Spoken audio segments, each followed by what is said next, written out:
Hello there, I'm Tech from Techo.com, your one site to access free tools and resources that will help you grow and love your business and live and love your life. Now this week I wanted to look at all those wonderful business ideas that you have. If you, like me, as a small business owner, you cherish the independence and the ability to come up with great ideas to serve your customers or to produce some great services or products in your industry.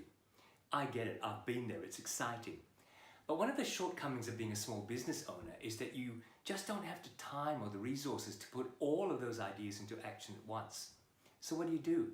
Do you start here and there on a couple or 4 or 5 ideas? You've probably tried that, right? How'd that go? Probably stressed you out going from project A to project B and never quite being able to finish off those great ideas. You need a plan. It's that simple.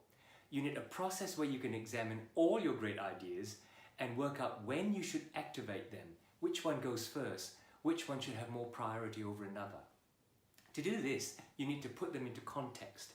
You need a logical process and logically work them through a business planning process. You start with what you want to achieve in your business. Go back to first principles. Remind yourself of the purpose of your business. Is it to serve people? Is it to provide a future for your loved ones? Is it to meet some creative urge? Remembering your purpose sets your ultimate objectives. Couple this with a vision of what you want your business to look like in the future, and you then have a clear picture of what you're working to achieve. This puts all of your competing great ideas into perspective. Knowing where you want to go, you can then look at where you really are. This gives you a frame of reality, and it makes some of your ideas clearly the ones that you must work on first. With these 2 clear pictures, you can analyze what ideas will have to wait. Maybe because you don't have enough resources yet, or maybe because you need to achieve that first step before you start on the next.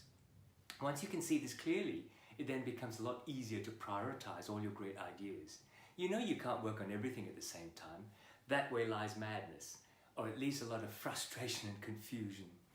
With your plan, your business plan, you can then lay out your logical strategies one by one in order and in priority. So if you've been confused by all the great ideas you want to put into place, don't play the what do I do next game.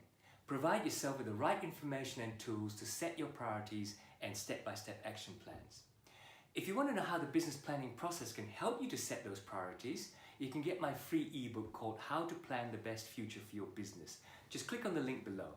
If you want to write your own business plan and want to know how easy it is to do that for yourself, I'm launching my online training and business plan workshop called Your One Day Business Plan next month. But you can be an early bird and get the early bird bonuses. If you want to know more about this, you can click on the link below to get an ebook that provides you with the business process, as well as subscribe to my 4-part video training on how to write your own business plan.